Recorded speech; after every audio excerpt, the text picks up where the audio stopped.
The girl grew up being treated as mute, punished for something she could never explain. In the absence of words, she was ignored by doctors, suffocated by medication, and silenced by her stepmother.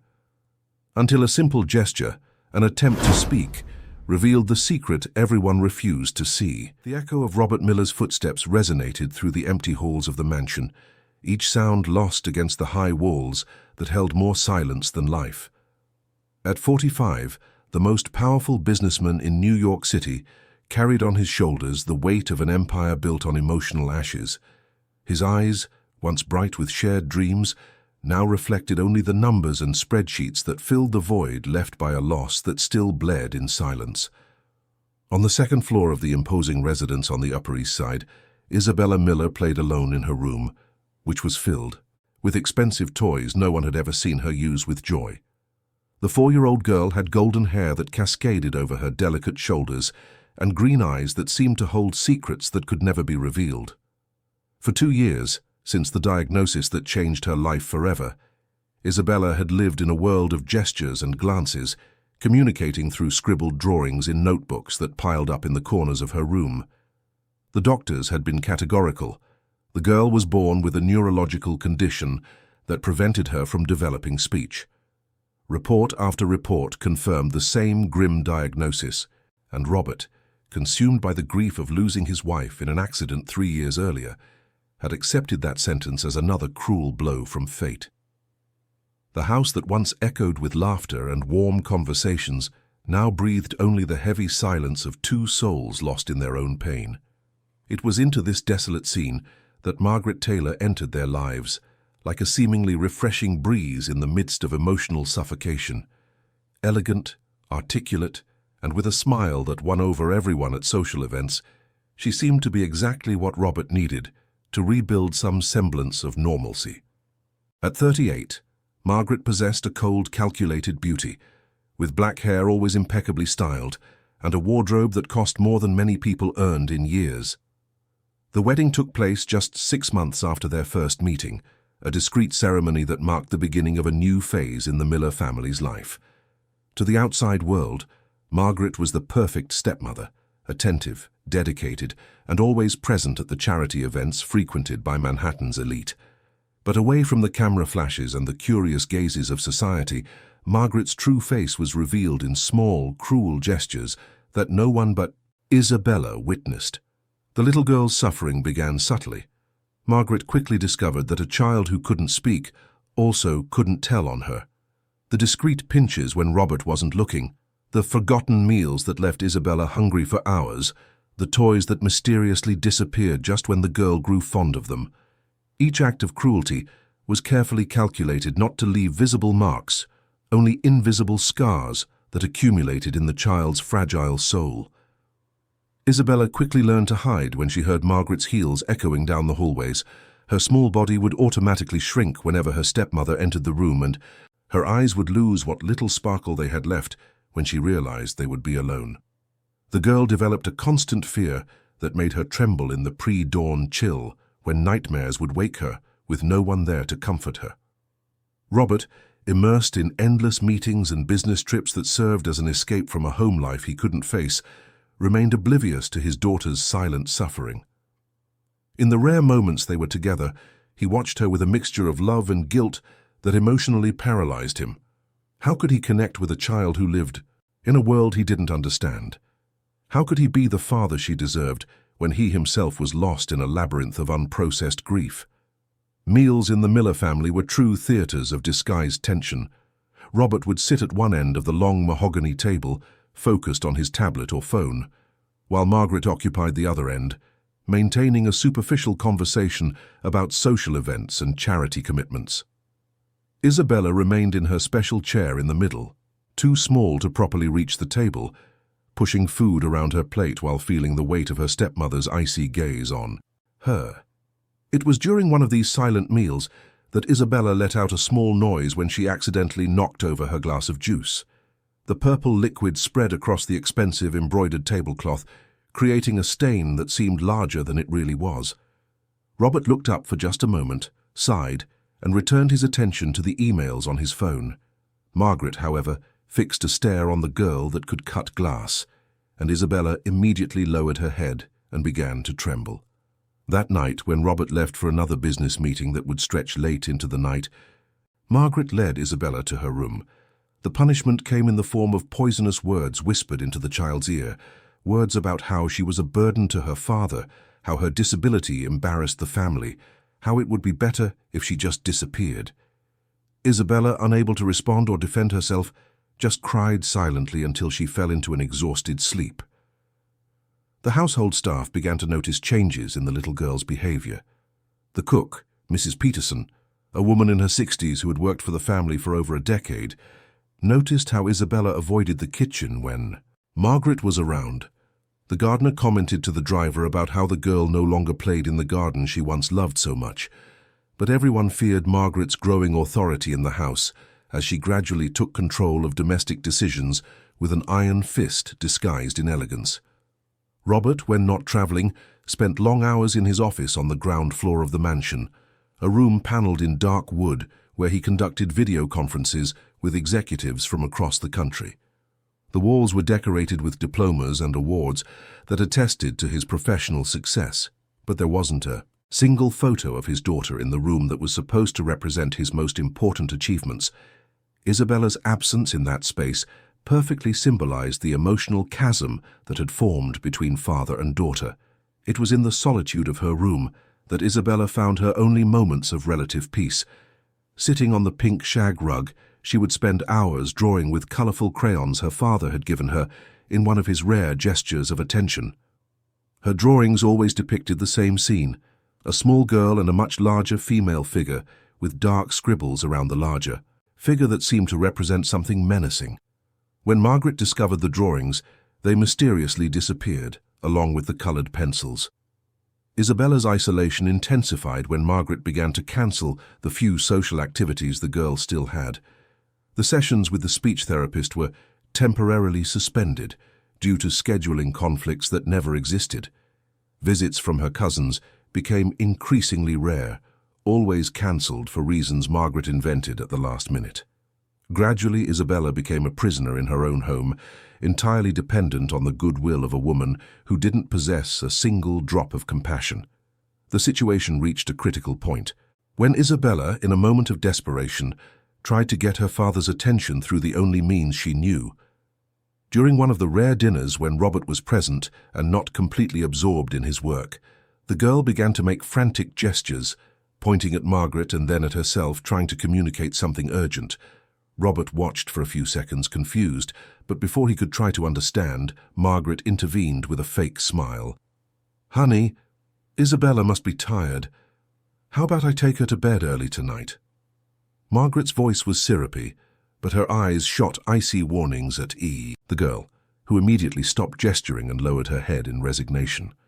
Robert, relieved not to have to face another situation he didn't know how to handle, just nodded and turned his attention back to the documents spread across the table. That night, Margaret's punishment was particularly cruel. Isabella was deprived of dinner and locked in her room with the lights off, forced to face the darkness that intensified her fears. The girl remained huddled in a corner, clutching the only toy she had managed to hide from Margaret, a small brown teddy bear that had belonged to her mother. It was through that object that Isabella kept alive the only warm memory she had, whispering silent words to the toy, as if it could somehow transmit her pleas to someone who could save her. What Isabella didn't know was that her silent pleas were about to be heard, but in a way that would change everything forever. Monday morning brought a change that no one in the Miller mansion expected.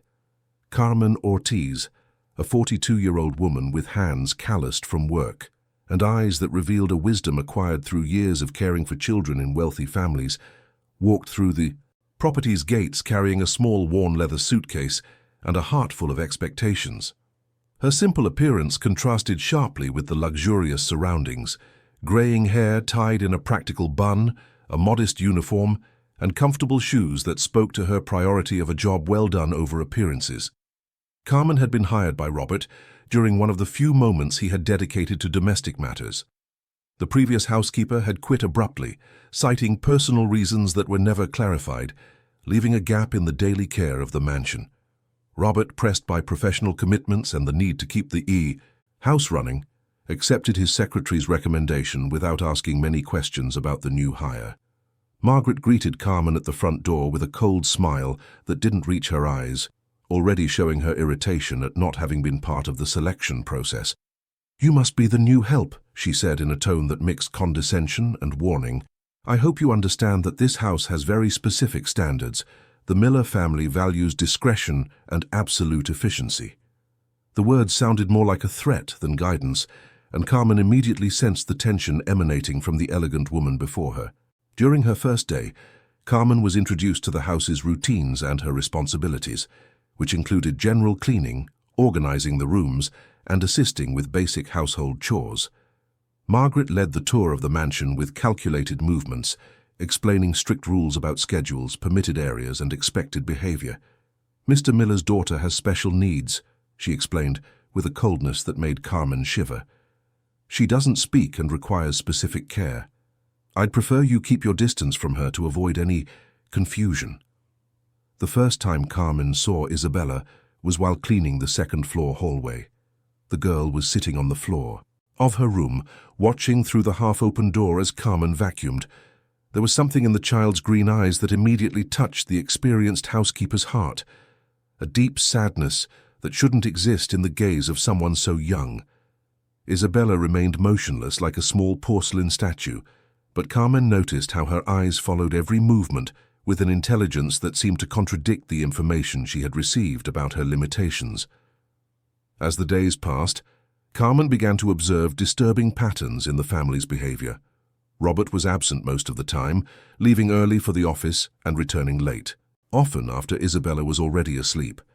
When he was present, he avoided prolonged eye contact with his daughter, as if her presence were a painful reminder of responsibilities he didn't know how to fulfill.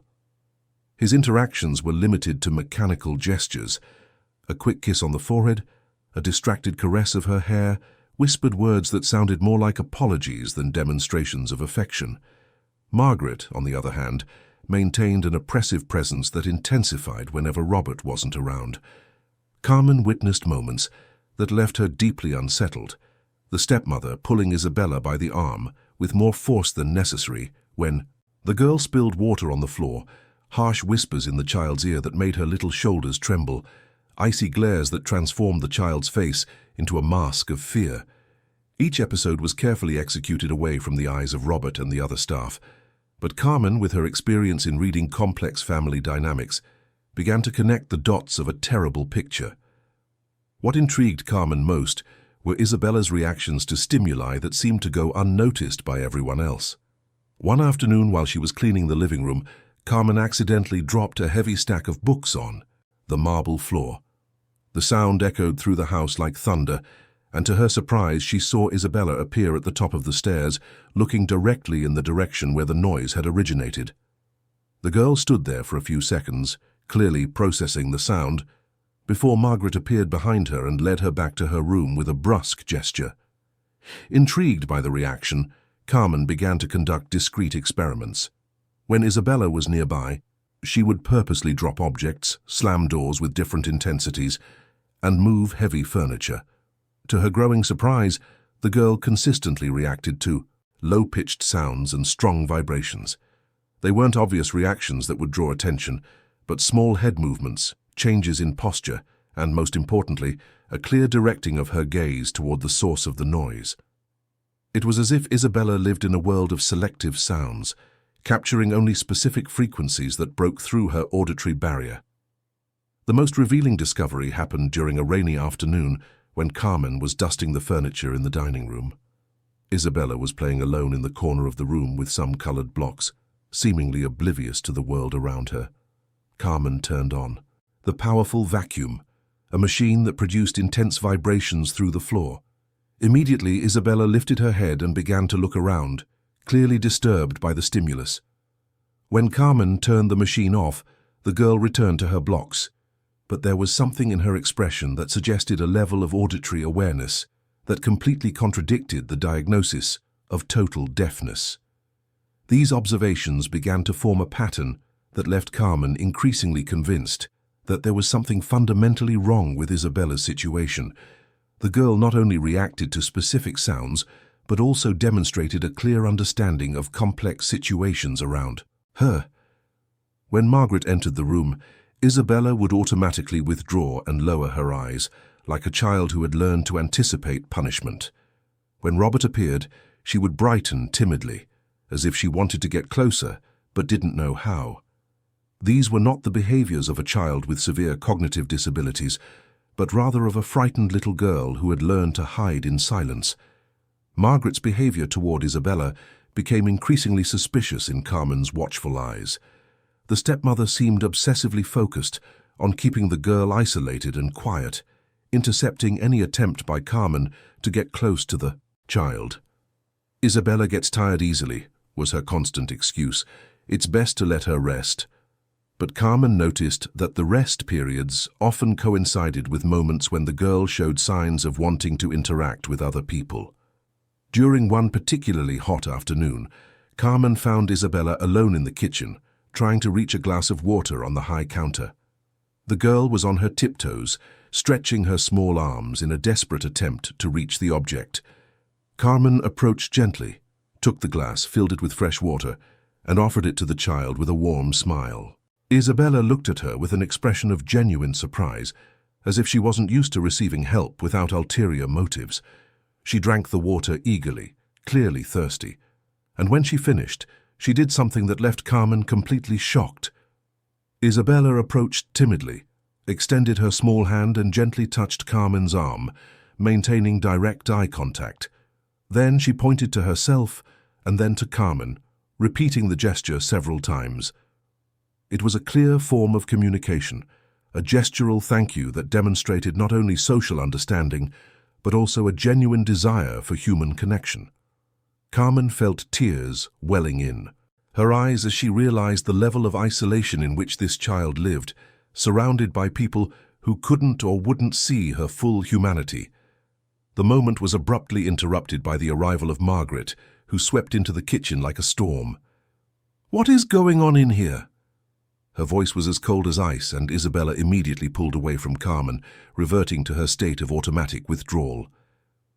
"Isabella, you know you're not supposed to be in the kitchen alone. Come with me right now." Margaret grabbed the girl by the wrist with a force that made Carmen wince and led her out of the room, but not before casting a warning glance at the housekeeper that made it clear that interaction was not to be repeated.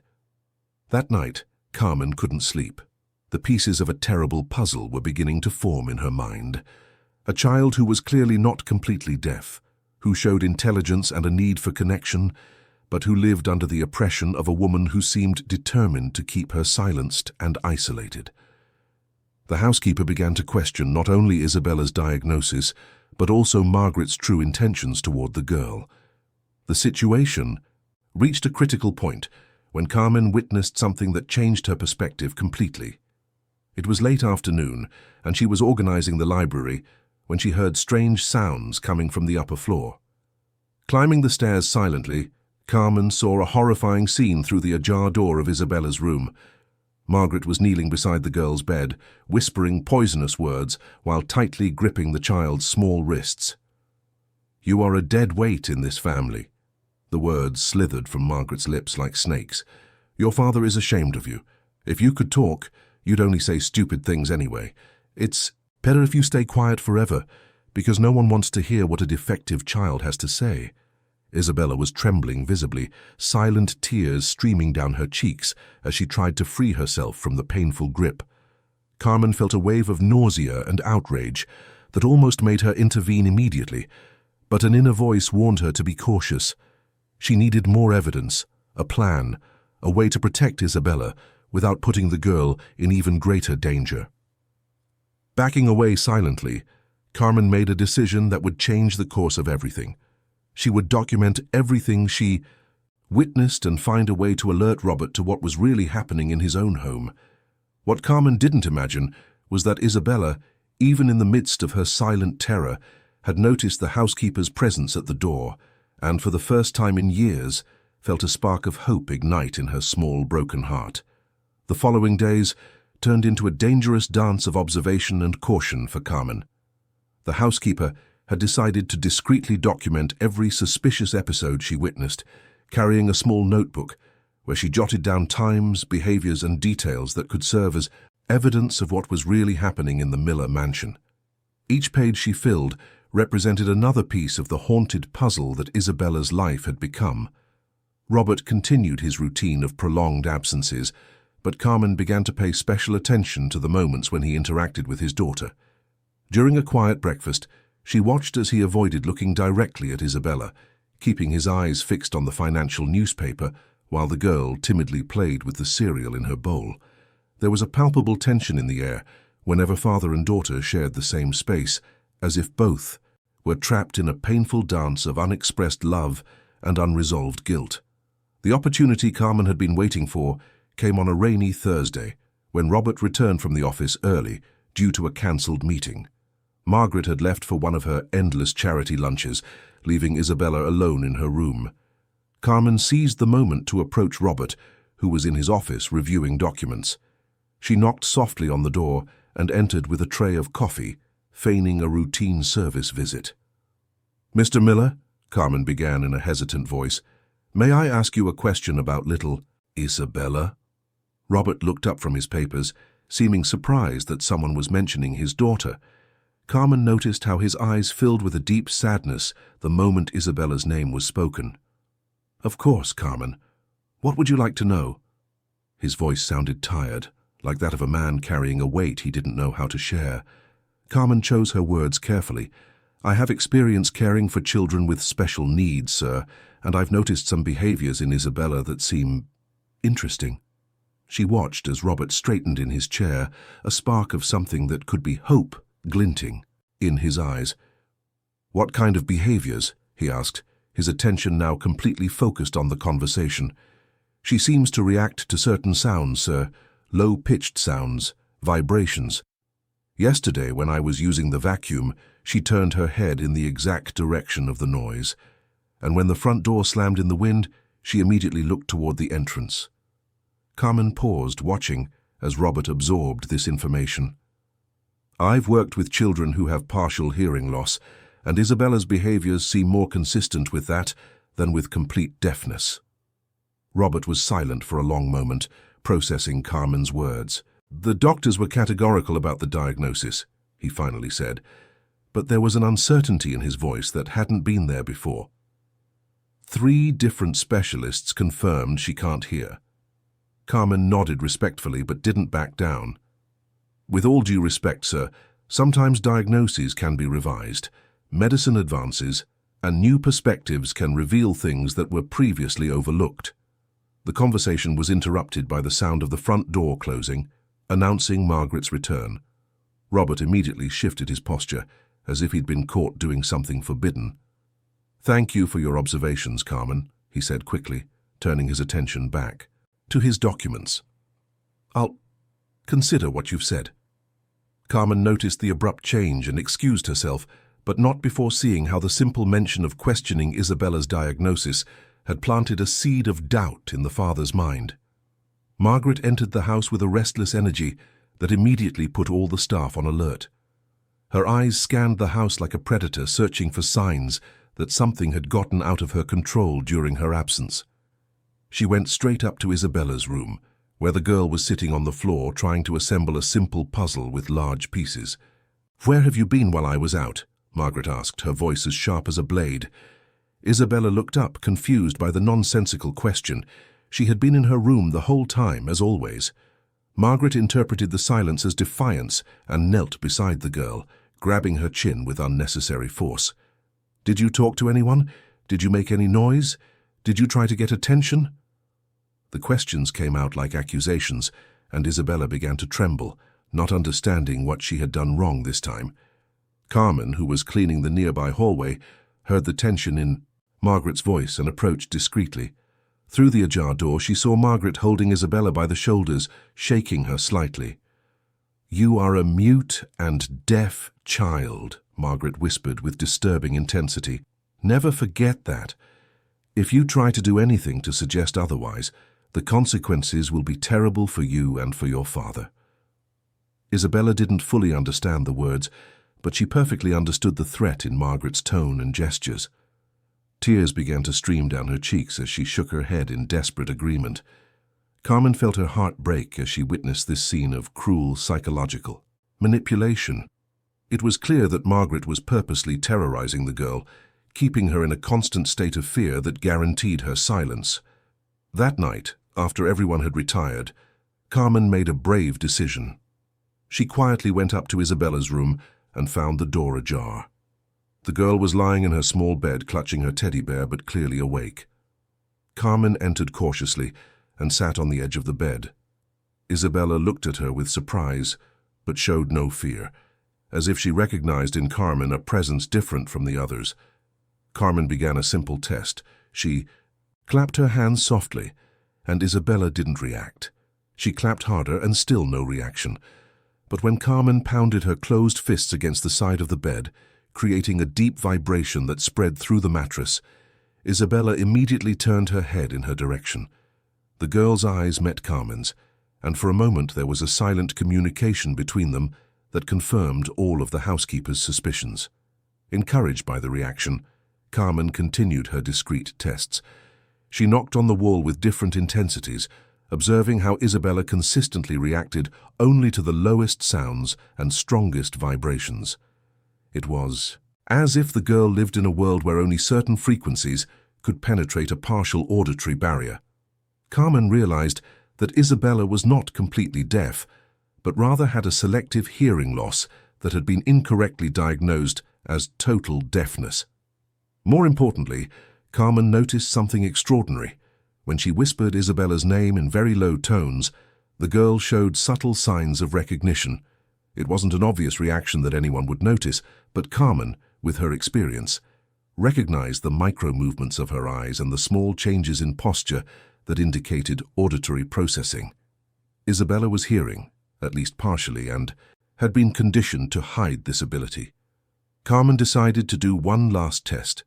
She leaned close to the girl and whispered very softly, "Isabella, can you hear me?" The reaction was subtle, but unmistakable. Isabella blinked twice rapidly, a pattern that repeated when Carmen whispered again, "Blink twice if you can hear me." The blinks came immediately, accompanied by a look that mixed fear and relief at finally being understood.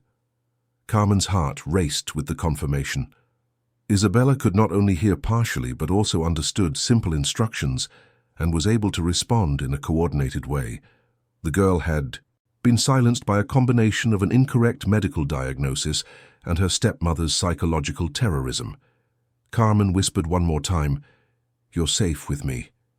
I'm going to help you."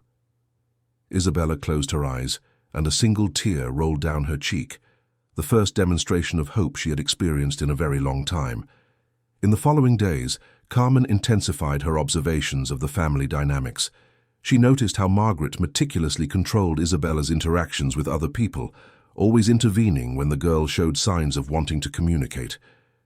During a routine visit from the pediatrician, Carmen witnessed Margaret answering all the questions about Isabella, never allowing the doctor to directly observe the child's behaviors or conduct independent tests. Margaret's pattern of control extended to every aspect of Isabella's life. The stepmother had completely taken over responsibility for the girl's medical care, scheduling appointments, administering medications, and making decisions about treatments. Robert, overwhelmed with work and emotional guilt, had completely transferred these responsibilities to Margaret without questioning her decisions or seeking second medical opinions. Carmen discovered that Isabella was taking a significant amount of medication daily, administered by Margaret at specific times. When she discreetly tried to read the labels on the bottles in Isabella's bathroom, she was alarmed to find that some were mild sedatives prescribed for anxiety and agitation. For a 4-year-old, the amount seemed excessive, and Carmen began to suspect that the drugs might be used to keep Isabella in a state of lethargy that made her easier to control.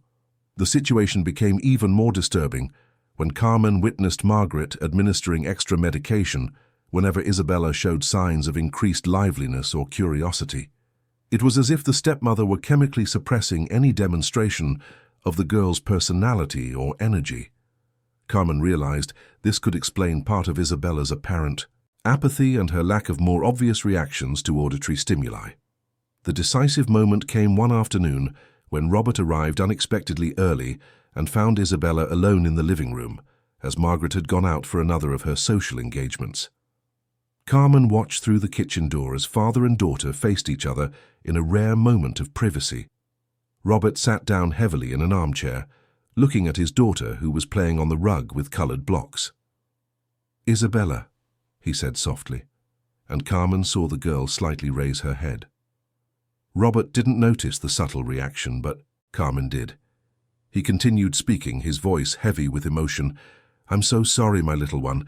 I'm so sorry I don't know how to be the father you need."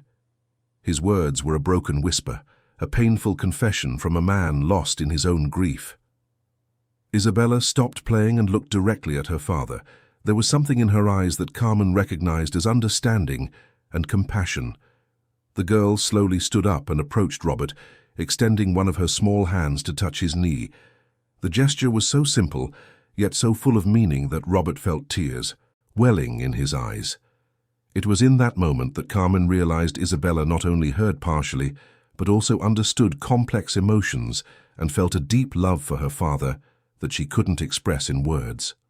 The tragedy was not just in the girl's medical condition, but in the emotional isolation that prevented father and daughter from truly connecting.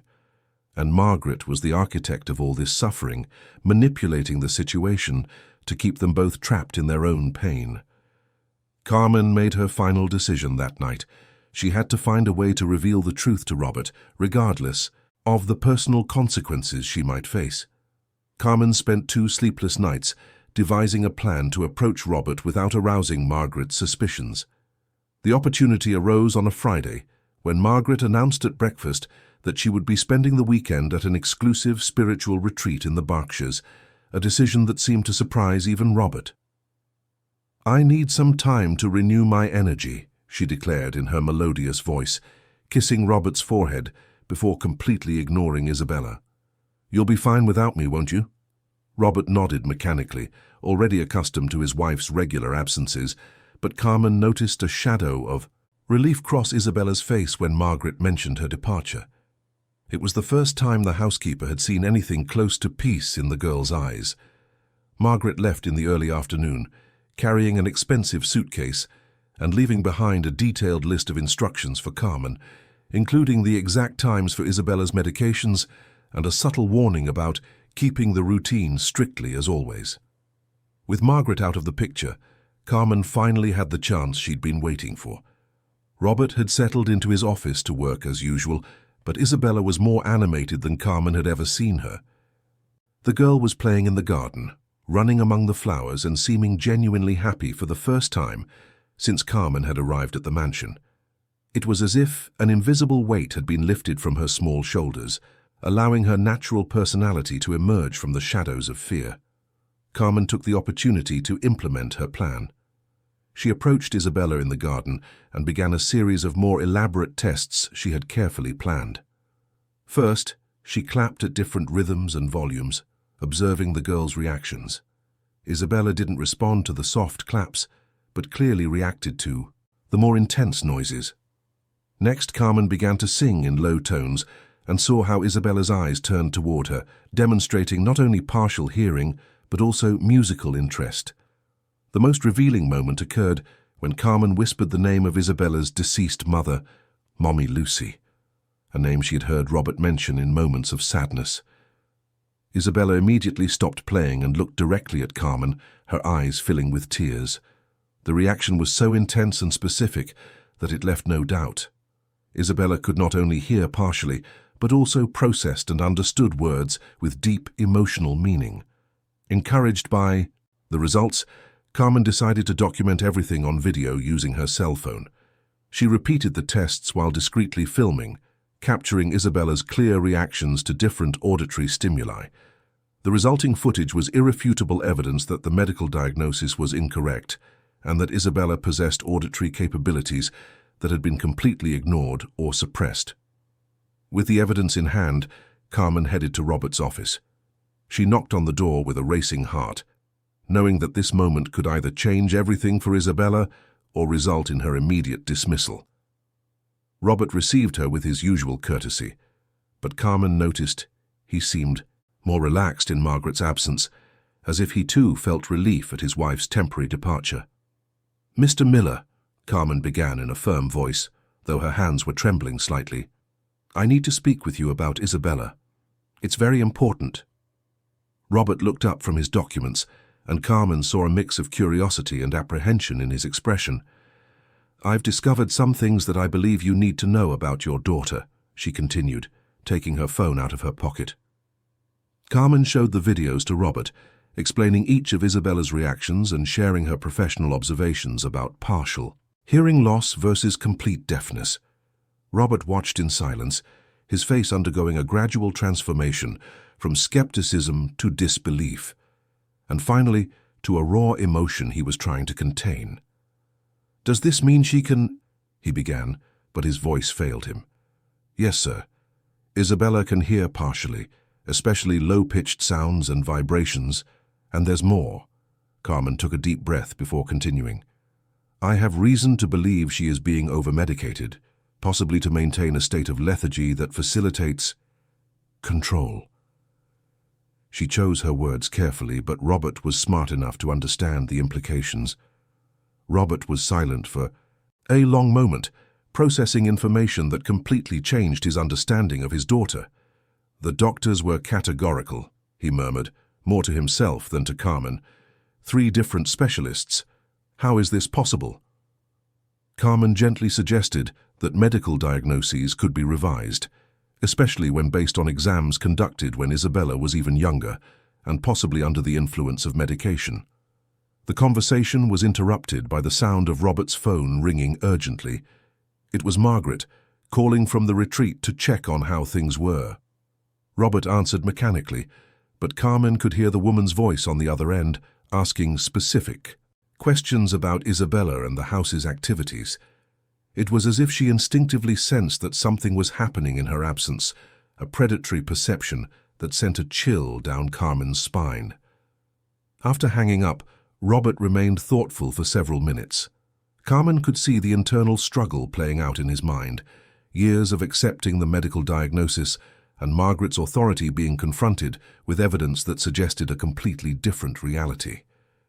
"If what you're saying is true," he said finally, "it means Isabella has been suffering needlessly, that I have failed her in an even deeper way." Carmen tried to console him, explaining that he had acted based on the information he had, but Robert was visibly distraught. The possibility that his daughter had abilities he never explored, that she could communicate in ways he never tried, that she was being artificially silenced, was devastating for a man who already carried the weight of guilt for his emotional absence. That night, Robert made a decision that surprised even Carmen. He stopped all of Isabella's medications and asked Carmen to help him observe the girl's reactions. They spent the night conducting gentle tests, speaking to Isabella in low tones and offering varied auditory stimuli. The girl's reactions became progressively more evident as the hours passed, as if she were emerging from a medicated daze. The most moving moment happened when Robert sat on the floor next to Isabella and began to tell a story about her mother, Lucy. Using a low melodic voice, he described how Lucy used to sing to Isabella as a baby, how she dreamed of teaching her daughter to play the piano, how she always believed Isabella was special in a way the doctors couldn't understand. Isabella remained completely still during the narrative, her eyes fixed on her father as if she were absorbing every word. When Robert finished the story, something extraordinary happened. Isabella slowly approached him, placed her small hands on her father's face, and made a sound. It wasn't a clear word, but it was definitely a vocal sound, a soft moan that carried an intense emotional charge. Robert felt tears streaming down his cheeks as he realized his daughter was trying to communicate verbally for the first time in his presence. Carmen discreetly documented that moment, knowing it would be crucial evidence of Isabella's potential. The girl continued to make small sounds, experimenting, with her voice in a way that suggested she possessed vocal abilities she had never been encouraged to develop. It was as if she were rediscovering parts of herself that had been systematically suppressed. The weekend passed quickly, with Robert dedicating his full time to his daughter for the first time in years. They explored the garden together, played with colored blocks, and Robert continued to tell stories about Lucy.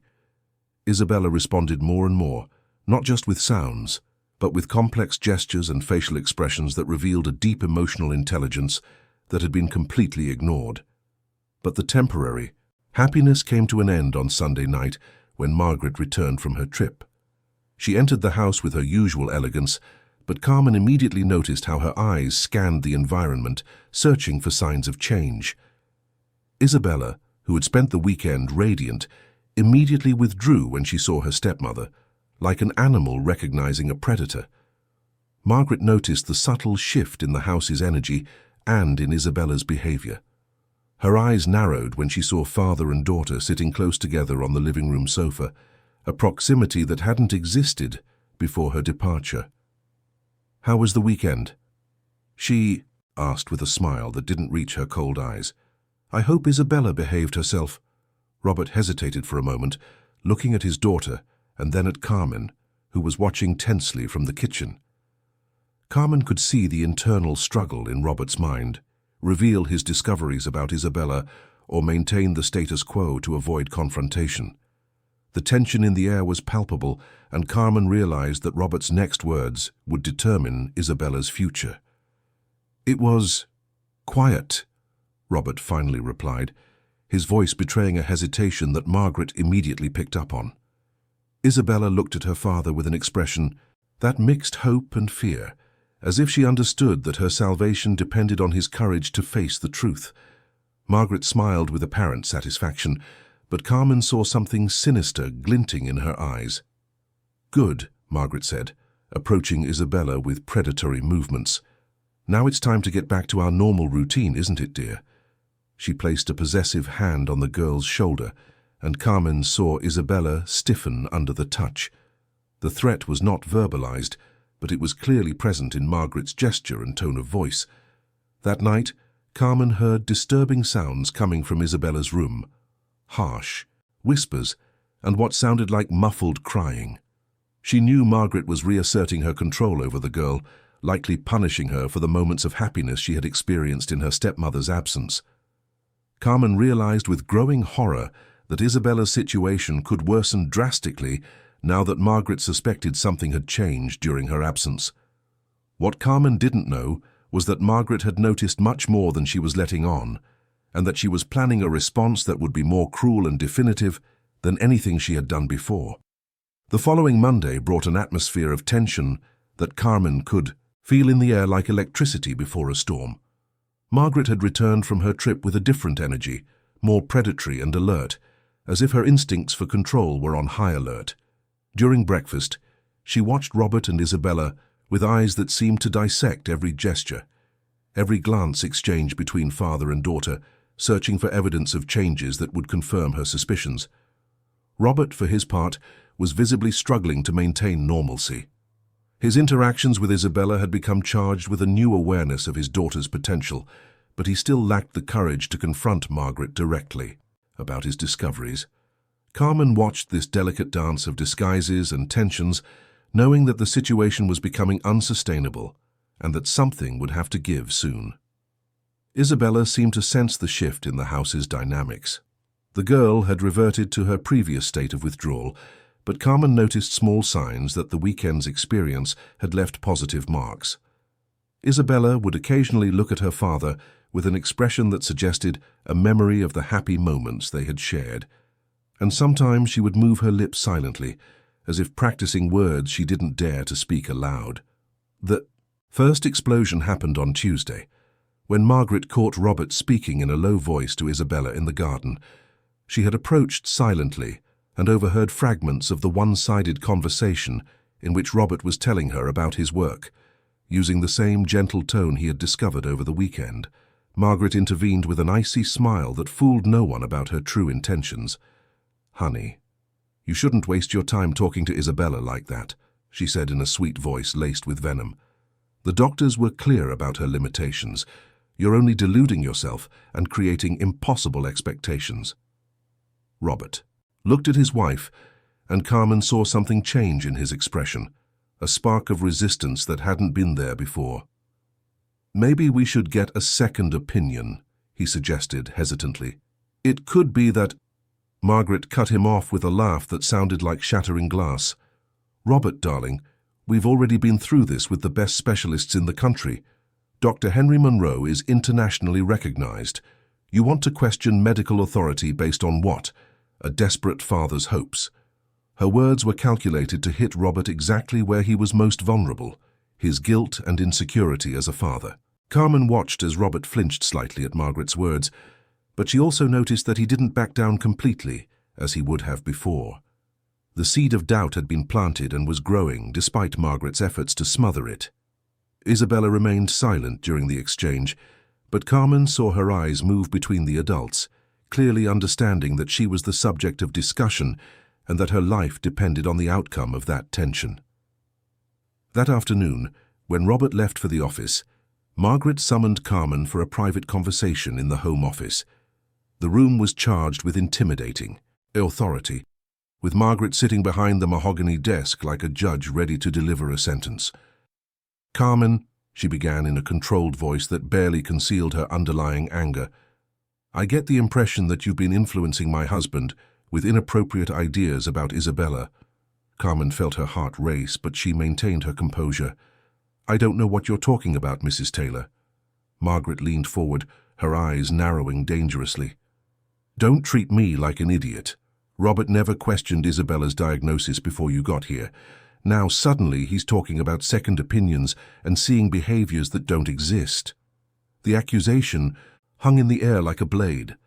Carmen realized she was in dangerous territory, but she also knew that backing down now would mean abandoning Isabella to the cruel fate Margaret had planned for her. "Mr. Miller is just showing the natural love of a father for his daughter," Carmen replied carefully. "Any father would question a diagnosis if he saw a chance for improvement." Margaret laughed, but the sound held no amusement. "A chance for improvement? Carmen, you're a housekeeper, not a doctor. Isabella is a child with severe disabilities who requires specialized care that only I can provide. Any outside interference is detrimental to her well-being."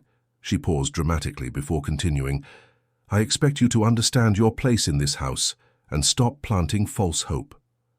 Carmen left the office certain that Margaret suspected much more than she was letting on. The threat had been subtle but clear. Any attempt to continue revealing the truth about Isabella would result in severe consequences. Carmen realized she needed to accelerate her efforts to document evidence and convince Robert before Margaret found a way to silence her permanently. Margaret's behavior toward Isabella intensified drastically in the following days. Carmen witnessed episodes of psychological cruelty that went beyond anything she had seen before. Margaret began administering Isabella's medications in what seemed to be larger doses, always justifying it to Robert by saying, "Isabella has been more agitated and needs additional medication for her own well-being." The effect of the drugs on Isabella was visible and disturbing. The girl would be lethargic for hours, her responsiveness to auditory stimuli would decrease dramatically, and she seemed to exist in a state of semi-consciousness that broke Carmen's heart. It was as if Margaret were chemically erasing any progress Isabella had made over the weekend, forcing her back into the state of silence that served the stepmother's purposes. Robert noticed the change in Isabella's behavior, but Margaret was ready with explanations. "It's normal for children with her condition to have periods of greater or lesser responsiveness," she would explain with fabricated medical authority. "Dr. Monroe warned me about this. The medication helps stabilize her moods and prevent episodes of unnecessary distress." Carmen made a desperate decision. During one of Margaret's absences for a social engagement, she secretly filmed Isabella in her medicated state, and then, hours later, when the effects of the drugs had partially worn off, she filmed again, showing a more alert and responsive child. The difference was shocking and provided visual evidence that Isabella was being artificially kept in a compromised state. The moment of truth arrived on a Thursday when Robert returned early from work with a severe headache and found Isabella alone in the living room, as Margaret had left for another of her charity lunches. Carmen seized the unique opportunity and approached Robert with renewed determination. "Mr. Miller, I need to show you something very important. Please, just give me 5 minutes." Carmen showed the comparative videos to Robert, explaining her suspicions about the excessive medication and its effects on Isabella. Robert watched in growing, silent horror, seeing his daughter go from a nearly catatonic state to moments of clarity and responsiveness that completely contradicted the diagnosis he had accepted for years. "My God," he whispered, "what are we doing to her?" The impact of the revelations on Robert was devastating. He realized he had entrusted his daughter to the care of someone who was systematically harming her, keeping her in an artificial state of disability to serve purposes he was only beginning to understand. The guilt he felt was overwhelming, but for the first time it was being directed where it should be, not at his inadequacy as a father, but at his negligence in protecting Isabella from the person who was supposed to be caring for her. Robert made a decision that surprised Carmen with its firmness. "I'm not giving Isabella any more medication without independent medical confirmation, and I'm scheduling appointments with other specialists immediately." Carmen felt a wave of relief and hope, but also fear of the retaliation that would surely come when Margaret discovered her control over Isabella was being challenged. That night, Robert discreetly suspended all of Isabella's medications, replacing them with harmless vitamins that looked similar. Carmen helped him monitor the girl's reactions, and they were both amazed at how quickly she began to show more liveliness and responsiveness. It was as if Isabella were emerging from a chemical fog that had held her prisoner for too long. The decisive test came on the second day without medication, when Robert sat on the floor next to Isabella and began whispering stories about her mother, in a very low tone. Isabella not only turned her head toward her father, but also emitted small sounds. That seemed to be responses to the emotional elements of the narrative. When Robert mentioned the name Mommy Lucy, Isabella clearly reacted, making a sound that was close to an attempt to repeat the name. Carmen discreetly filmed that historic moment, Isabella trying to form words for the first time in her father's presence. They weren't clear words, but they were unequivocal attempts at verbal communication that proved conclusively that she possessed abilities that had been criminally suppressed. Robert wept openly as he realized his daughter was trying to talk to him, fighting against years of conditioning that had taught her to remain silent. The moment of triumph was interrupted by the sound of the front door slamming shut. Margaret had returned earlier than expected from her engagement, and Carmen felt a chill of terror as she realized she and Robert had been caught in the middle of their secret investigation. Margaret's footsteps echoed down the hall toward the living room where they were, and Carmen saw panic in Isabella's eyes as the girl recognized the sounds that announced the return of her tormentor. "Robert?" Margaret's voice called from the hallway, laden with a suspicion she no longer tried to hide. "What are you two doing down here?" Carmen and Robert exchanged desperate glances, realizing the final confrontation had arrived before they were fully prepared. Isabella looked at her father with eyes that pleaded for protection, and Robert realized that the next words he chose would determine not only his daughter's future, but also whether he would finally have the courage to face the truth that had been right in front of him for so long. Margaret entered the living room with feline movements, her eyes immediately taking in the scene before her. Robert sitting on the floor next to Isabella, Carmen too close to be just a casual observer, and an atmosphere of family intimacy that hadn't existed before she left. Her social smile remained fixed, but Carmen saw her pupils dangerously contract as she assessed the situation. "What a lovely scene," Margaret said, her melodious voice carrying a coldness that made Isabella automatically shrink away from her father. "Robert, you seem very engaged with Isabella today. Any special occasion?" Her words sounded like an interrogation disguised as casual conversation, and Robert felt the weight of suspicion in the air like a blade at his throat. Robert slowly stood up, trying to buy time to formulate a response that wouldn't prematurely reveal his discoveries. "Just spending some time with my daughter," he said, but his voice betrayed a tension that Margaret immediately picked up on. Carmen realized Robert wasn't yet ready for a full confrontation, and his hesitation could be disastrous for Isabella. Margaret approached Isabella with calculated movements, placing a possessive hand on the girl's shoulder, who immediately began to tremble. "Isabella seems tired," she observed with false concern. "Perhaps it's time for her afternoon medication. Carmen, Could you please fetch her pills from the bathroom?" It was a command disguised as a request, and Carmen's stomach clenched as she realized Margaret was reasserting control of the situation. "Actually," Robert intervened with a courage that surprised even himself, "I spoke with Dr. Monroe today, and he suggested a break from the medication to reevaluate the dosage." The lie slipped out before he could stop himself, but Margaret wasn't fooled for a second. Her eyes narrowed into icy slits. "How interesting," Margaret replied slowly, each word laden with threat. "Dr. Monroe didn't mention any changes to me when I spoke with him yesterday. In fact, he emphasized the importance of keeping her on a strict medication schedule." The confrontation was crystallizing, and Carmen felt the air in the room become suffocating with the rising tension. Robert realized he'd been caught in a lie, but something in the past few weeks had awakened a determination in him that hadn't existed before. "Maybe we should get a second opinion," he said more firmly. "Isabella has been showing responses that make me question if the current diagnosis is complete."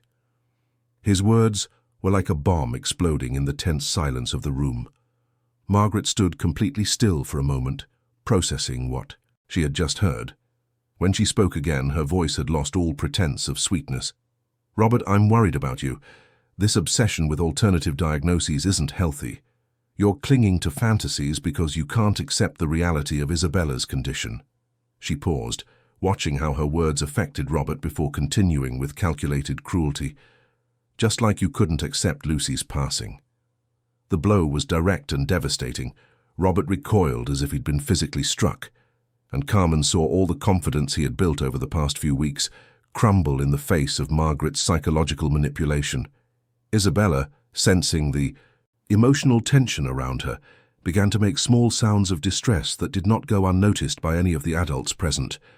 Margaret immediately noticed Isabella's vocal reaction, and Carmen saw something dangerous glint in her eyes. "Isabella is clearly agitated by all this discussion," she said with renewed authority. "Carmen, get the medication immediately. And Robert, we need to talk in private." They weren't requests, but direct orders that made it clear who really controlled this house. Carmen hesitated at the door, torn between obeying the order and protecting Isabella. Robert was clearly shaken by Margaret's words, lost in painful memories of Lucy that Margaret had purposely evoked. In that moment of vulnerability, Isabella did something that changed everything. She struggled to her feet and walked to Robert, placing her small hands on her father's face. "Daddy," Isabella whispered with visible effort, her voice weak but undeniably real. It was the first clear word she had spoken in Robert's presence, and the sound cut through the silence of the room like a lightning bolt. Robert stared at his daughter in absolute shock, tears immediately welling in his eyes. Carmen felt her heart pound with a mix of triumph and terror. Margaret was paralyzed for a moment, her mask of control slipping completely, her face contorted into an expression of fury that revealed her true nature for the first time in front of Robert. "That's impossible," she hissed, her voice losing all pretense of civility. "She can't talk, she's never talked." Isabella, frightened by the intensity of Margaret's reaction, clung to Robert and repeated more clearly, "Daddy, help." The words came out with difficulty, but they were unequivocally real and laden with a terror that made Robert finally understand the extent of what had been happening right under his nose. His daughter could not only speak, but she was asking for his protection. The transformation in Robert was instantaneous and complete. All the years of manipulation, all the doubts about his ability as a father, all the guilt Margaret had carefully cultivated, evaporated in the face of the simple, devastating reality. His daughter was asking for help against her own stepmother. He wrapped Isabella protectively in his arms and faced Margaret with a resolve she had never seen before. "What have you done to my daughter?" Robert asked, his voice low but charged with a contained fury that made even Margaret flinch slightly.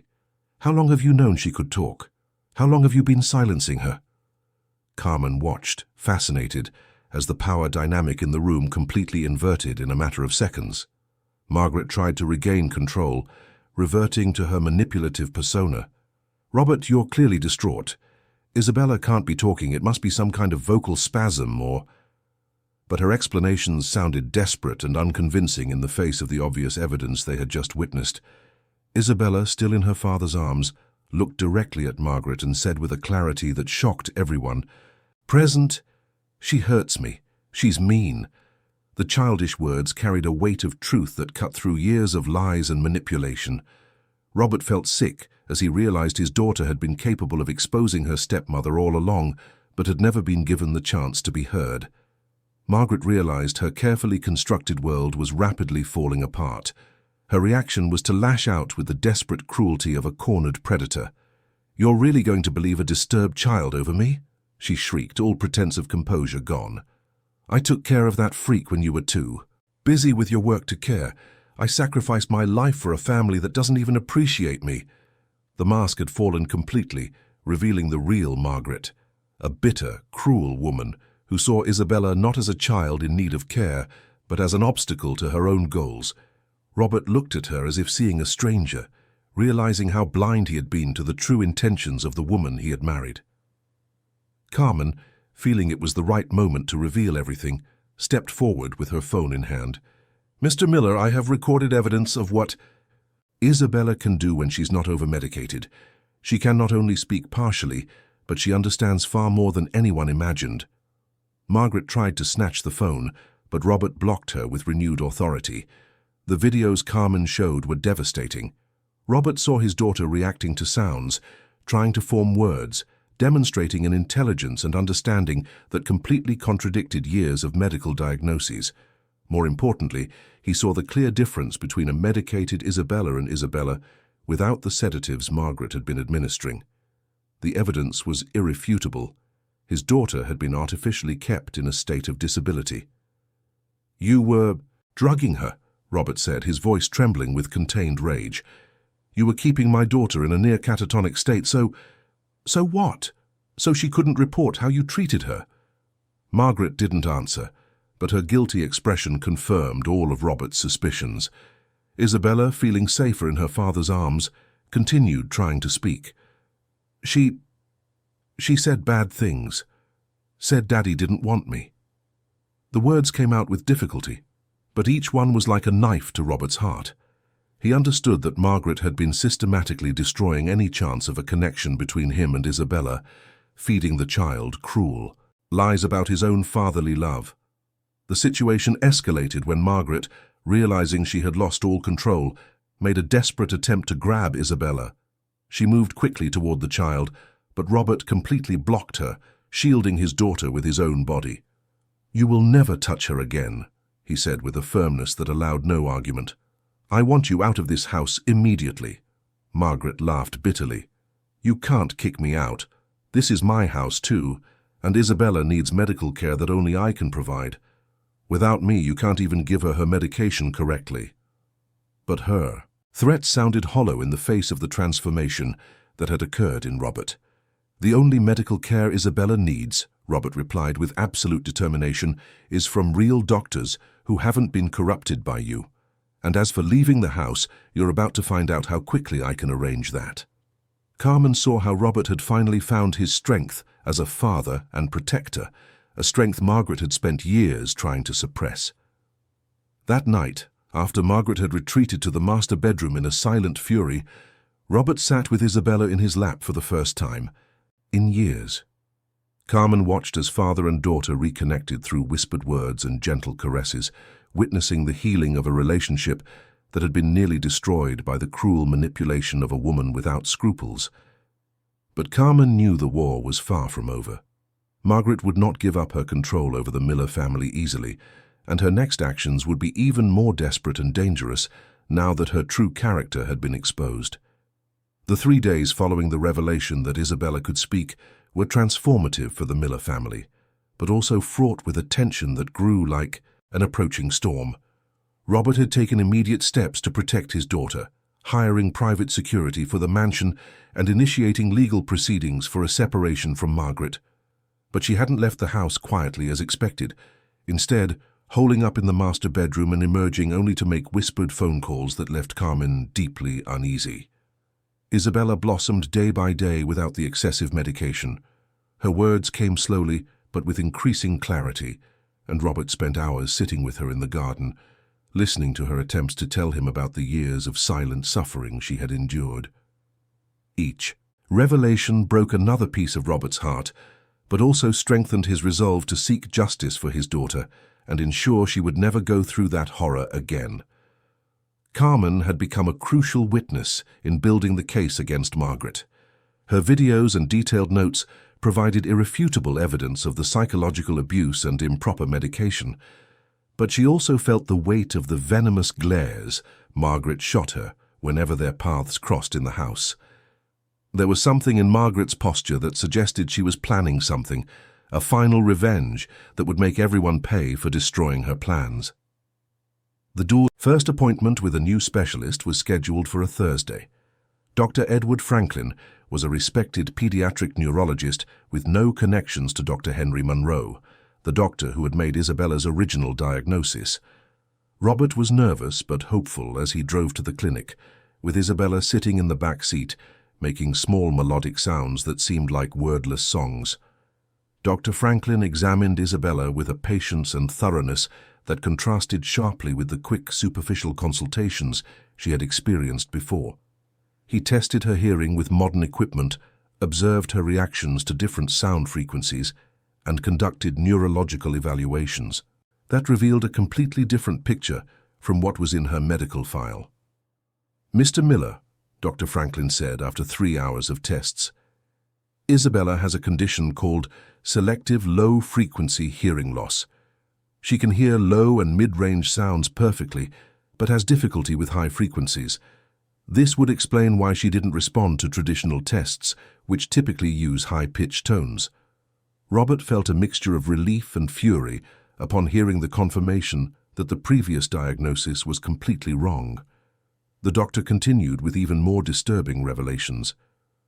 "Furthermore, I found traces of sedative drugs in Isabella's blood in doses I would consider excessive for a child of her age and weight. These drugs could have significantly contributed to her apparent apathy and lack of responsiveness." Robert felt sick as he grasped the full extent of what Margaret had done to his daughter. Dr. Franklin recommended intensive speech therapy and psychological counseling to help Isabella overcome the trauma of years of forced silence. With the right treatment, he assured, Isabella can develop nearly normal verbal communication. She already demonstrates advanced linguistic comprehension and cognitive ability that completely contradict the previous diagnosis. When Robert returned home with the news, he found the atmosphere in the mansion even more tense than when he had left. Carmen met him at the door with a worried expression. "Mr. Miller, Margaret has been on the phone all morning, and I overheard fragments of conversations that have me very concerned. She mentioned something about extreme measures and protecting her interests." Robert felt a chill of apprehension. Margaret had proven herself capable of cruelties he had never imagined, and now that she was losing everything, she could become even more dangerous. He decided to expedite the legal proceedings and increase security measures, but he underestimated how quickly Margaret would act. That night, as Robert worked in his office organizing the medical documentation for the legal cases, Margaret appeared at the door with an expression that mixed desperation and dangerous resolve. She was dressed elegantly, as if she were going out, but there was something in her eyes that made Robert automatically position himself between her and the door leading to the rest of the house. "I came to say goodbye," Margaret said in a controlled voice that fooled no one about her true intentions. "And to make one last offer." Robert looked at her suspiciously, realizing she was not as defeated as she had seemed over the past few days. "What offer?" he asked cautiously. Margaret approached slowly, her hands hidden behind her back. "You can keep Isabella and your illusions about her recovery. But if you proceed with these lawsuits, if you try to destroy me publicly, I will ensure that Isabella never speaks another word." The threat was delivered with a coldness that made Robert's blood run cold. "What does that mean?" Robert asked, though he already suspected the answer. Margaret smiled with a cruelty that revealed the depth of her malice. "I have medical contacts who can ensure Isabella is committed to a specialized institution, diagnosed with psychotic episodes that require heavy medication and isolation. Who would believe the words of a mentally unstable child against a respected woman in society? Robert realized that Margaret had spent the last few days not planning an escape, but an elaborate revenge that would turn Isabella into a prisoner once again, this time in an institution where she would be medicated into total silence. The threat was too real and specific to be dismissed as the desperation of a defeated woman. "You're bluffing," Robert said, but his voice betrayed his uncertainty. Margaret laughed with satisfaction, realizing she had planted the seed of fear. "Dr. Munro owes me a few favors, and he has colleagues in institutions who won't ask too many questions about a problem child who needs specialized care. Imagine Isabella medicated again, but this time far away from you, where her attempts to speak will be interpreted as delusions." The scenario Margaret painted was a nightmare that made Robert feel dizzy. His daughter, who had just found her voice, being permanently silenced in an institution where she would be treated as insane for trying to communicate.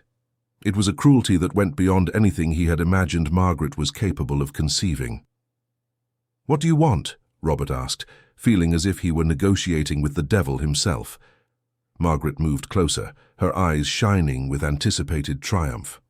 "Half of your assets, a substantial lifetime alimony, and a non-disclosure agreement that protects me from any lawsuit.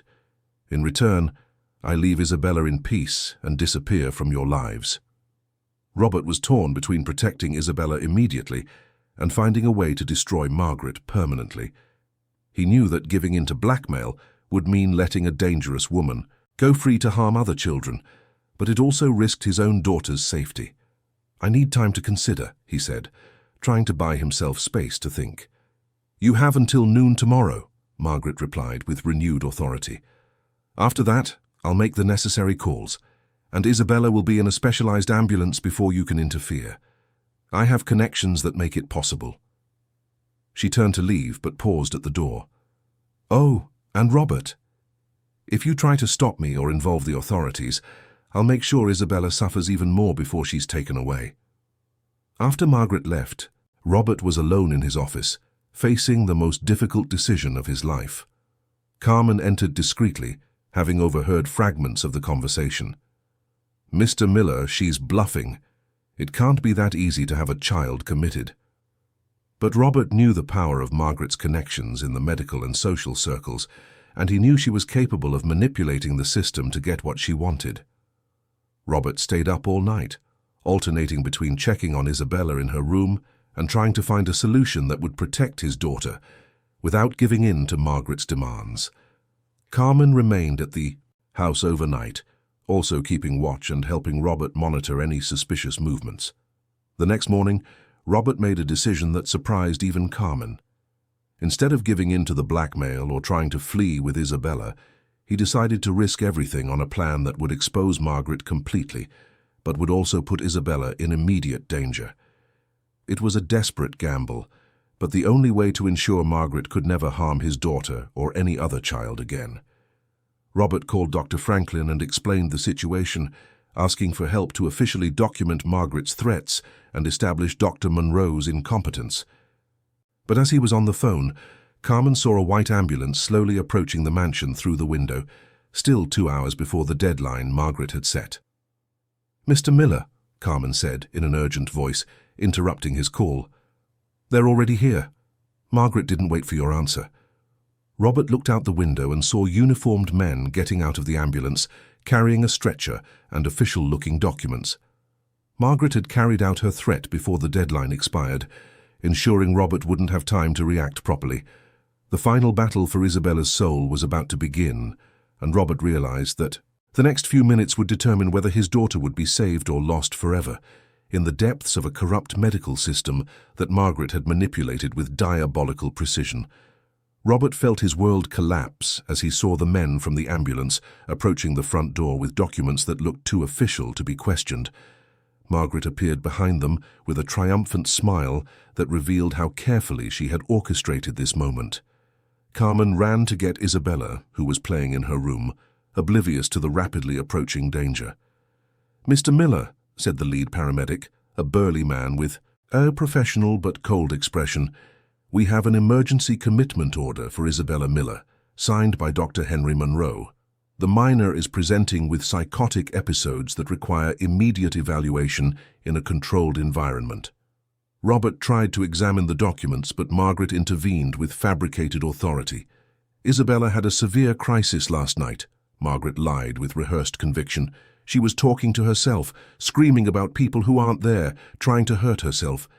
Robert was in denial out of fatherly love, but I couldn't allow a child to suffer because of her father's emotional reluctance. Her words sounded convincing to the paramedics, who had no reason to question the account of a seemingly concerned woman. Robert tried to protest, but he realized he was in an impossible situation. Any resistance would be interpreted as confirmation of Margaret's story about his emotional instability. The documents looked legitimate, and the men had the legal authority to take Isabella even against her father's will. It was the exact trap Margaret had constructed with diabolical precision. Carmen brought Isabella into the room, and the girl immediately sensed the tension in the air. She hid behind Carmen, her eyes filling with terror as she saw Margaret pointing at her while speaking to the uniformed strangers. "Daddy," Isabella whispered, her voice trembling with fear. "I don't want to go." Isabella's words were exactly what Margaret had been waiting for. "You see," she said dramatically to the paramedics, "the child is having another episode. These delusions that she can speak normally are part of her psychotic condition. Dr. Monroe explained that children with her issues often develop compensatory behaviors that confuse parents." Robert felt absolute despair as he saw how Margaret was twisting Isabella's real progress into evidence of mental illness. Every word his daughter spoke was being used against her, confirming the false narrative Margaret had built. It was a cruelty that surpassed everything she had done before. But in that moment of total desperation, something extraordinary happened. Dr. Edward Franklin arrived at the mansion with a team of specialists and an official from the State Medical Board. Robert had called him in the middle of the night, and the doctor had spent the night investigating Dr. Monroe's credentials and history, uncovering irregularities that completely changed the situation. "I'm sorry to interrupt," Dr. Franklin said with an authority that immediately commanded everyone's attention, "but there are serious questions about the legitimacy of this commitment." He addressed the lead paramedic, showing him official documents. "Dr. Henry Monroe is under investigation by the State Medical Board for fraudulent diagnoses and improper prescription of controlled substances to minors." Margaret turned visibly pale, but tried to maintain her composure. "Dr. Franklin, I don't know what erroneous information you've received, but Dr. Monroe is a respected professional who has been caring for Isabella for years." Her voice betrayed a growing nervousness as she realized her carefully constructed plan was falling apart. Dr. Franklin smiled coldly. "Actually, Mrs. Taylor, we've discovered that Dr. Monroe has a history of questionable diagnoses that benefit specific pharmaceutical labs. Isabella is one of 12 children who have been incorrectly diagnosed by him in the last 5 years, all medicated with the same cocktail of expensive and unnecessary drugs." The revelation hit the room like a bomb. The official from the medical board approached Margaret with an expression that allowed no argument. "Mrs. Taylor, we have evidence that you knowingly collaborated in fraudulent medical practices, including the administration of controlled substances without a proper prescription and the psychological abuse of a minor." Robert watched, fascinated, as Margaret tried to deflect the accusations, but Dr. Franklin had brought irrefutable evidence. Carmen had provided her videos and notes, which were corroborated by independent medical exams and financial investigations that revealed suspicious payments between Margaret and Dr. Monroe. "Most importantly," Dr. Franklin continued, kneeling down to Isabella's level, "this little girl not only has no psychotic issues, but demonstrates cognitive and communicative abilities that have been criminally suppressed." He addressed the girl gently. "Isabella, can you tell me your full name?" Isabella looked nervously at Margaret, then at Robert, who encouraged her with a smile. "Isabella Miller," she said, clearly, her voice growing in confidence. "My daddy loves me and Margaret is mean to me." The words came out with a clarity that completely silenced the stepmother's objections. The lead paramedic immediately cancelled the commitment, realizing he had been manipulated into a fraudulent scheme. Margaret tried one last desperate move, claiming Robert was a negligent father who had exposed Isabella to harmful influences, but her accusations sounded empty in the face of the medical evidence and the clear testimony of the child herself. "Mrs. Taylor," the official from the medical board said with final authority, "you are being formally investigated for collaboration in fraudulent medical practices, child abuse, and attempted forced commitment based on falsified documents. I recommend you seek legal representation immediately." Margaret looked around the room, realizing she had lost completely. Her blackmail scheme had turned into her own downfall. Robert, Isabella, Carmen, and even the paramedics she had manipulated now saw her true nature. Without another word, she walked out of the mansion, knowing she could never return. In the months that followed, the Miller family's life was completely transformed. Isabella flourished with speech therapy and psychological counseling, developing verbal communication that amazed all the specialists. Her natural intelligence, finally free from the drugs that had suppressed it, shone in every conversation she had with her father. Robert became the father he should have always been, dedicating real time to his daughter and discovering the joy of watching her develop. He drastically reduced his work hours, prioritizing the moments he had missed during years of emotional neglect. The guilt he carried transformed into a motivation to be better every day. Carmen remained with the family, not just as an employee but as an almost motherly figure to Isabella. Her courage in exposing the truth had saved her child and destroyed a corrupt medical scheme that was harming other families. She became a recognized advocate for the rights of children with special needs. Dr. Henry Monroe lost his medical license and faced criminal charges along with Margaret, who was convicted of child abuse and medical conspiracy. Other families who had been harmed by the same scheme found justice, and several children were re-evaluated and received proper treatment. The Miller mansion, once silent and cold, now echoed with laughter and lively conversations. Isabella developed a passion for music, especially the piano, a talent her mother Lucy had always foreseen. Robert hired private tutors and turned a room in the house into a music studio, where Isabella spent hours exploring melodies that seemed to come directly from her soul. On a sunny spring afternoon, 2 years after the traumatic events, Robert and Isabella were in the mansion's garden, which Carmen had transformed into a colorful paradise of flowers and plants. Isabella, now 6 and speaking fluently, was telling elaborate stories about her dolls, while Robert listened with rapt attention. "Daddy," Isabella said suddenly, pausing her narrative to look directly into her father's eyes. "You know I love you, right?"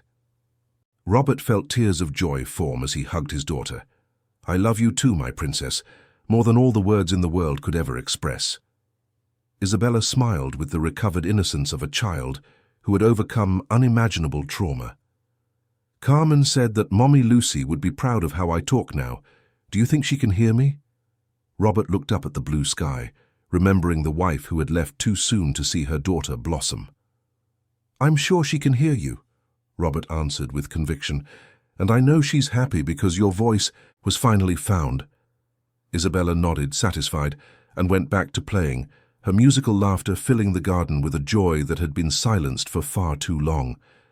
Carmen watched from the kitchen window, smiling as she saw the complete transformation she had witnessed. A child who had been silenced by cruelty now sang freely. A father who had been lost in guilt now lived with renewed purpose. A family that had been nearly destroyed by manipulation now thrived on genuine love. The sun set over the Miller mansion, casting a golden light on the father and daughter who continued to play in the garden. The forced silence had been replaced by warm conversations. The suffering had given way to healing. And Isabella Miller, the girl everyone believed was mute, now spoke with a voice that carried all the strength of her journey of survival. That night, as Robert tucked Isabella into bed, she whispered one last question that touched his heart. "Daddy, will other kids like me get help too?" Robert kissed her forehead and promised, "Yes, my love. Your voice didn't just save you. It will help so many other children find their own." Isabella fell asleep with Their serene smile, knowing she was safe, loved, and finally free to be exactly who she was always meant to be.